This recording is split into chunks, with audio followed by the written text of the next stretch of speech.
Hello all, this is Monika from Monik cloud kitchen. ఇవాళ మనం ఘీతోని సున్నుండలు ఎట్లా చేద్దామో చూద్దాము. సున్నుండలు అయితే నార్మల్గా చక్కెరతో చేయొచ్చు, బెల్లంతో చేయొచ్చు. నేనైతే కంప్లీట్గా ఘీ అండ్ బెల్లం యూజ్ చేసి చేస్తాను. అండ్ ఇవి వచ్చేసి కస్టమైజ్డ్ ఘీ సున్నుండలు ఫ్రమ్ ఒక రెగ్యులర్ కస్టమర్. మనకు ఒక ఆంటీ రెగ్యులర్ కస్టమర్ ఉంటారు, అక్కడ నుంచి ఆర్డర్ వచ్చింది.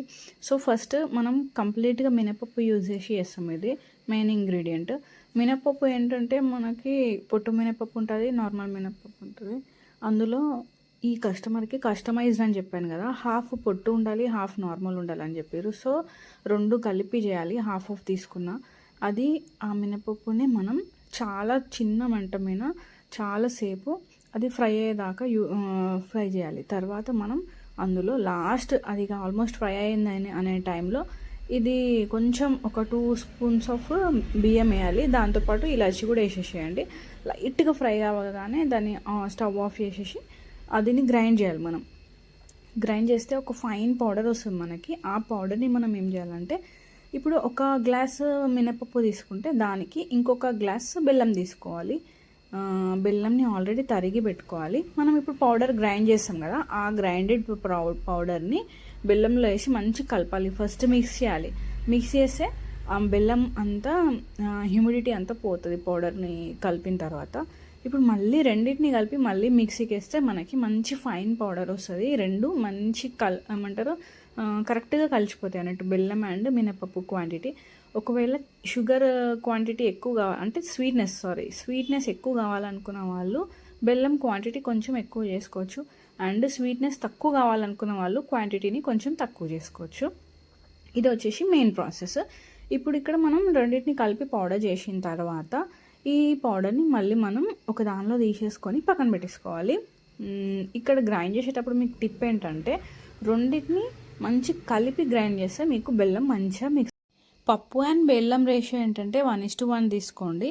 అండ్ ఇంకొకటి ఏంటంటే, పప్పు మొత్తం ఏంపిన తర్వాత దాన్ని పూర్తిగా చల్లారనివ్వాలి. ఏంపిన వెంటనే గ్రైండ్ చేయొద్దు, పూర్తిగా చల్లారితేనే అది మనకి పౌడర్ ఫామ్లో వస్తుంది. గ్రైండ్ చేసిన తర్వాత వేడిగా పడితే ముద్ద అయిపోతుంది, మనకు కరెక్ట్గా రాదు. అండ్ థర్డ్ టిప్ ఏంటంటే, గీని మనం వేడి చేసి మిక్స్డ్ పౌడర్లో వేయాలి. వేడి చేసిన తర్వాత గరం వేయద్దు. వేడి చేసి మనం లడ్డూలు చుట్టే అంత వేడిగా ఉంటే సరిపోతుంది. దానికన్నా మించిన వేడి అవసరం లేదు, దానికన్నా తక్కువ వేడి కూడా ఉండొద్దు. అండ్ నెయ్యి క్వాంటిటీ వచ్చేసి మీరు పౌడర్లో ఎంత నెయ్యి పడుతుందా అనే దానికంటే, ఫస్ట్ మీరు చేసేటప్పుడు కొంచెం వేడి చేసుకొని అందులో వేసుకున్న తర్వాత లడ్డూలు జుట్టేసేయండి. కొంచెంగా వేస్తే మీకు నెయ్యి క్వాంటిటీ అనేది కొంచెం తక్కువ పడుతుంది. అండ్ చేయడం కూడా ఈజీ అయిపోతుంది. ఒకటేసారి నెయ్యి వేడి చేసి మొత్తం అంతా కలిపేసి చేయాలంటే మళ్ళీ నెయ్యి వేసుకుంటే చేయాల్సి వస్తుంది. అట్లా కాకుండా ఒక 10 లడ్డూలు చుట్టేంత మందం పౌడర్లో నెయ్యి వేసేసేయండి, లడ్డూలు చుట్టేసేయండి. మళ్ళీ తర్వాత కొంచెం వేడి చేసేసి మళ్ళీ నెయ్యి వేసుకున్నా సరిపోతుంది. అందులో వేడి వేయకున్నా పర్లేదు, కాకపోతే చుట్టడం ఈజీ అవుతుంది వేడి చేసిన నెయ్యి వేస్తే. ఇది ఒక సింపుల్ టిప్ అన్నమాట. మొత్తం ఒకటేసారి వేసేస్తే మీకు కొంచెం క్వాంటిటీ ఎక్కువ పడుతుంది, కొంచెం వేసేదానికన్నా కొంచెం ఎక్కువ పడుతుంది. ఇది ఒక టిప్ అన్నమాట.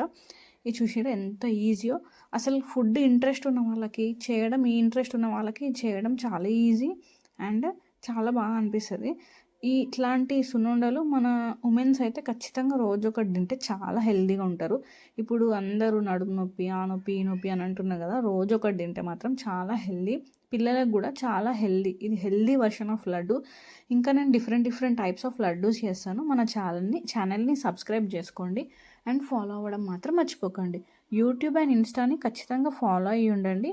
ఈ ఆంటీ వచ్చేసి మనకి రెగ్యులర్ కస్టమర్, మన దగ్గర లడ్డూలు తీసుకునే ఆంటీ.